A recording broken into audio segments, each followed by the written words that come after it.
Les enfants d'un homme sourd-muet sont surpris lorsqu'ils débarquent chez lui pour partager l'héritage. Au moment où ils ont fini de partager les parts, l'homme prit la parole. Ça fera 32,90 $. Sandra a soupiré en comptant les achats du client. Puis, d'une voix monotone, elle a ajouté « Bonne journée. Vous aussi. Je vous remercie », a répondu le client avec un sourire avant de s'en étaler.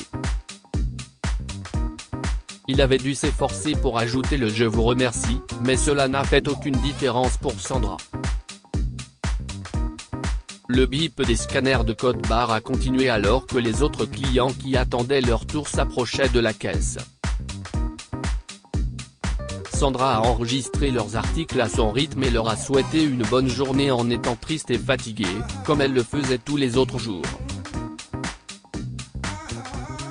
Sandra avait tout juste 19 ans et travaillait comme caissière dans une épicerie. Elle n'a jamais étudié à l'université et n'a pas de diplôme qui lui permettrait d'obtenir un bon emploi. Elle a donc accepté son destin de caissière fatiguée à l'épicerie. Il y a des années, quand Sandra avait 6 ans, un accident de voiture a emporté ses parents. Ainsi, avant que les travailleurs sociaux ne trouvent son seul parent, elle a été envoyée dans différentes familles d'accueil, qui ont toutes été horribles envers elle.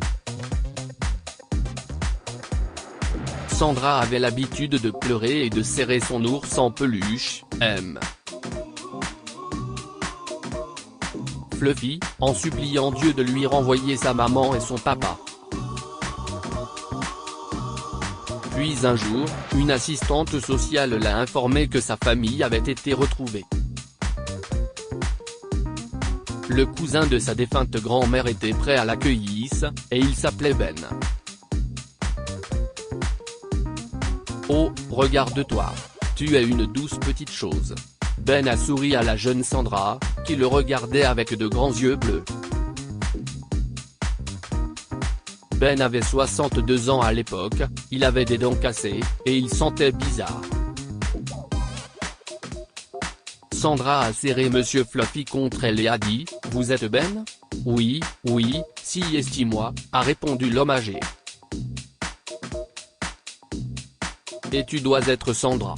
On dirait que tu as un ami avec toi ?» a-t-il demandé en désignant son ours en peluche. Si esti Monsieur Fluffy. Mon papa et ma maman me l'ont offert. Est-ce que vous l'aimez ? A demandé Sandra. Oui, je le veux. Est-ce que toi aimes ? Fluffy, aimeriez m'accompagner chez moi ?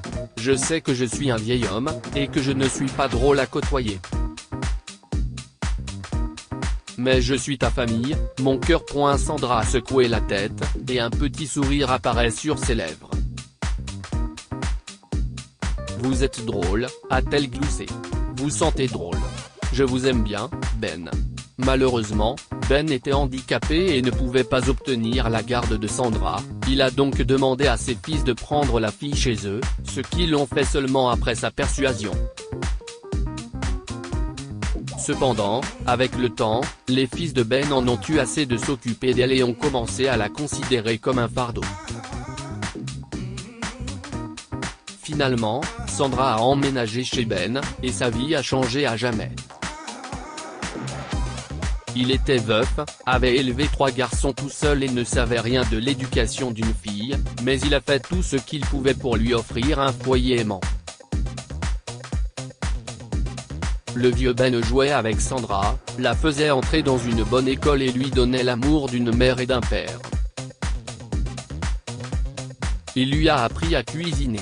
Ils faisaient de délicieux barbecues dans leur jardin, et à l'âge de 13 ans, Sandra s'occupait de Ben plutôt que l'inverse.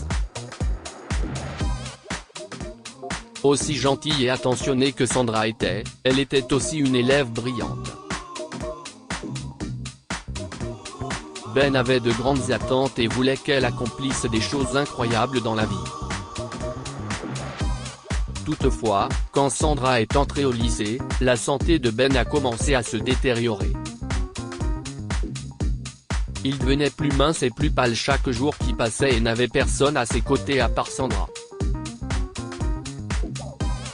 Les fils de Ben étaient envieux de l'amour et de l'attention qu'il portait à Sandra, alors ils se sont éloignés de lui et ne lui ont jamais rendu visite. Un jour, Sandra est rentrée chez elle et a trouvé Ben inconscient sur le sol de la salle de bain. Inquiète et terrifiée, elle a composé le 911 et a emmené Ben à l'hôpital. Le diagnostic de Ben a été un coup dur pour Sandra. Il était déclaré sourd-muet par les médecins et avait besoin de quelqu'un pour s'occuper de lui 24 heures sur 24, 7 jours sur 7. Sandra avait reçu une bourse d'une grande université.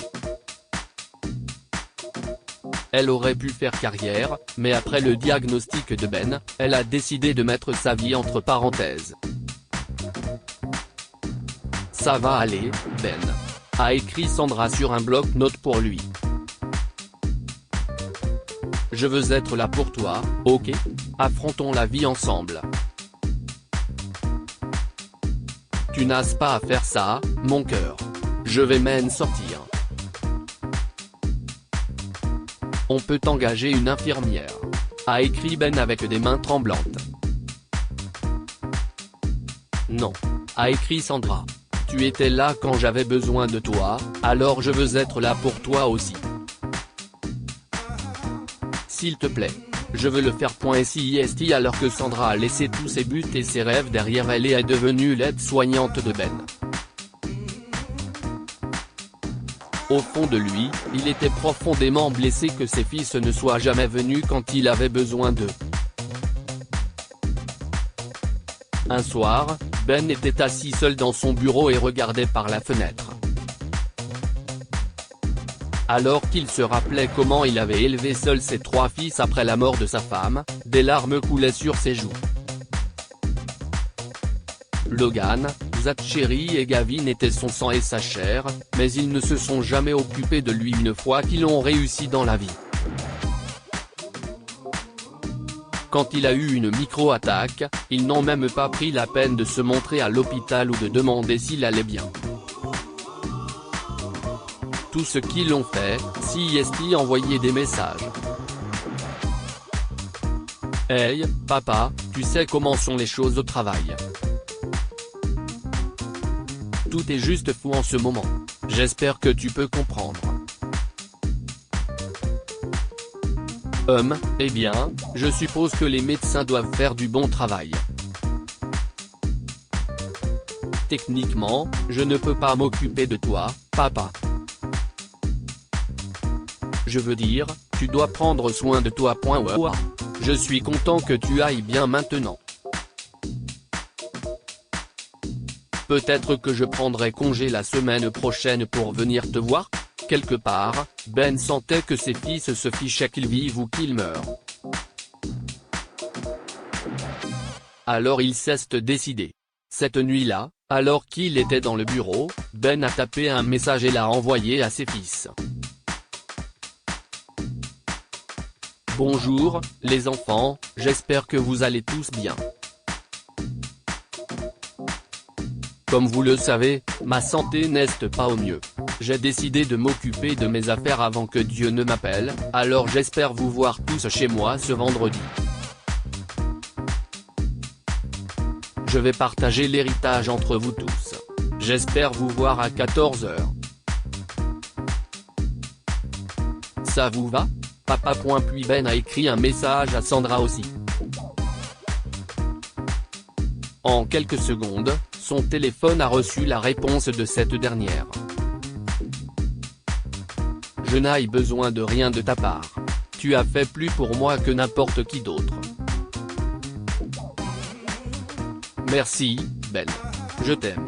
Je serai à l'épicerie ce vendredi. Heure supplémentaire. On fera une soirée pizza à mon retour. Oh, et tu as besoin de quelque chose? Je pourrais passer dans ta chambre. Les yeux de Ben se sont mis à briller quand il a tapé « Je t'aime aussi, mon cœur. Bonne nuit.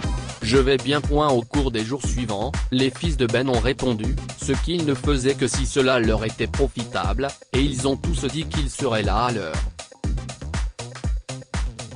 Pendant ce temps, Ben a persuadé Sandra d'être présente lors du partage de l'héritage, mais elle a refusé, l'encourageant à dire qu'il sera bientôt en bonne santé et courra des marathons et qu'elle ne veut rien de lui.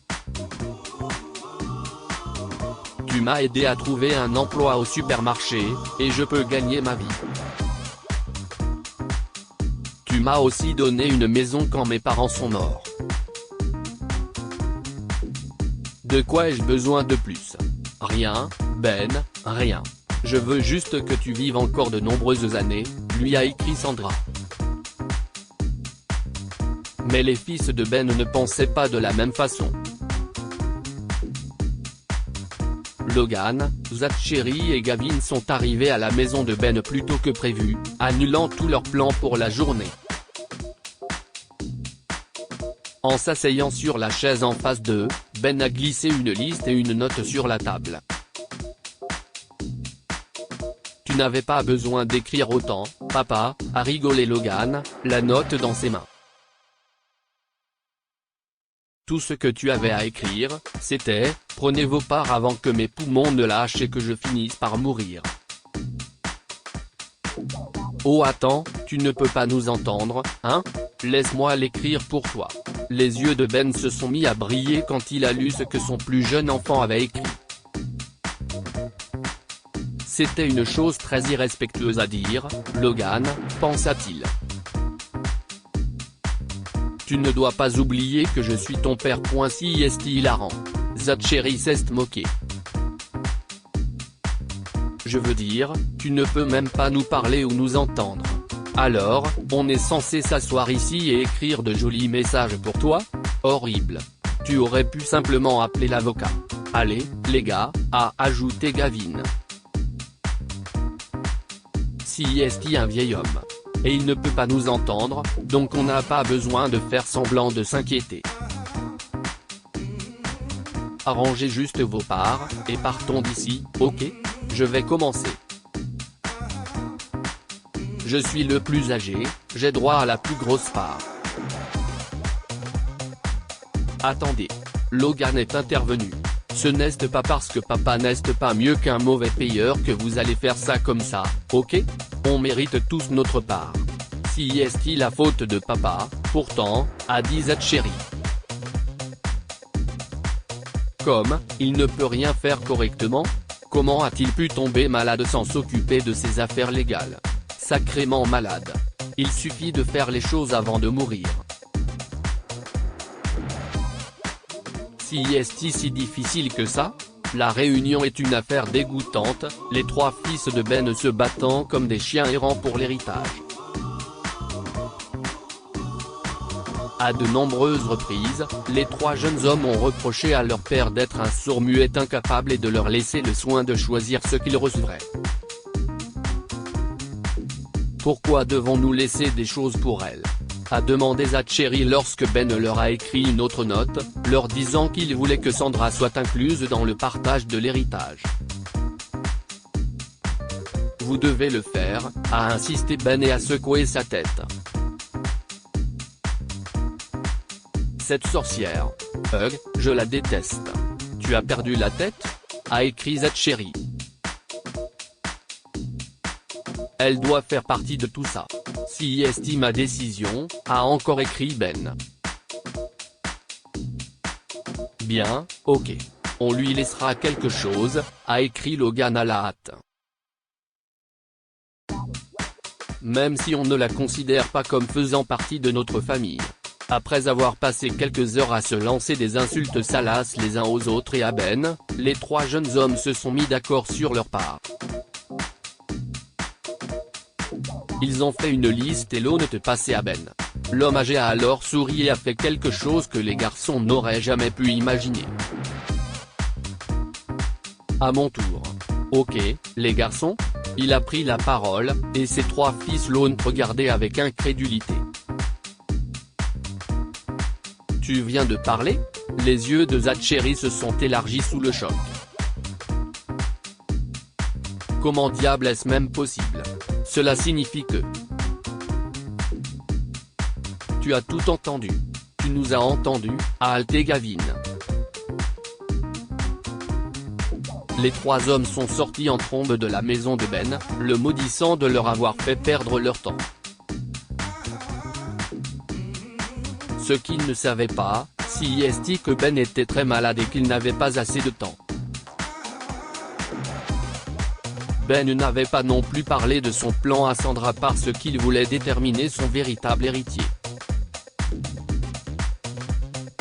Quand il est mort une semaine plus tard, chacun de ses enfants a reçu une enveloppe de sa part. Puisque tu es l'aîné, Gavin, lisez la note dans l'enveloppe de Gavin. Je vais te laisser $2. Quel dommage que cet homme plus âgé dont tu ne te souciais pas n'était pas sourd et muet et ne t'a laissé que $2. J'espère que cela t'apprendra quelque chose. Cher Zachary, je suis désolé que cet homme sacrément malade ne soit pas tombé dans le panneau et qu'il ait été conscient de tes tours. J'espère que les $1 dans cette enveloppe t'apprendront que l'argent ne peut pas tout acheter. Tu as été assez convaincant pour avoir l'air de t'intéresser, ce qui ne vaut pas plus $1. Logan, mon plus jeune enfant. Ton père était beaucoup de choses, mais pas un mauvais payeur. Il avait un bon cœur, alors il a choisi de te laisser $1. Tu ne le méritais même pas pour tes paroles insultantes, mais je suis un père et un meilleur humain que toi. La dernière enveloppe que Ben avait laissée était destinée à Sandra, et elle a fait brailler la jeune fille comme une enfant. Chère Sandra, un cœur qui donne de l'amour devrait apprendre à en recevoir. Je te laisse mon héritage parce que tu as pris soin de moi sans aucun motif égoïste. Cela dit, ne pense pas que tu me dois quelque chose, ma chérie. Reçois ce que tu mérites avec gratitude. Avec amour, Ben. Que pouvons-nous apprendre de cette histoire ? Un cœur qui donne de l'amour doit apprendre à en recevoir. Sandra a pris soin de Ben sans rien attendre en retour, et ce soin lui est revenu sous la forme de l'amour et de l'héritage de Ben. Vous pouvez donner de l'amour à quelqu'un, mais vous ne pouvez pas l'obliger à l'honorer et à le respecter. Ben a élevé ses fils avec amour, mais les enfants n'ont aimé que l'argent de leur père. Partagez cette histoire avec vos amis. Elle pourrait illuminer leur journée et les inspirer.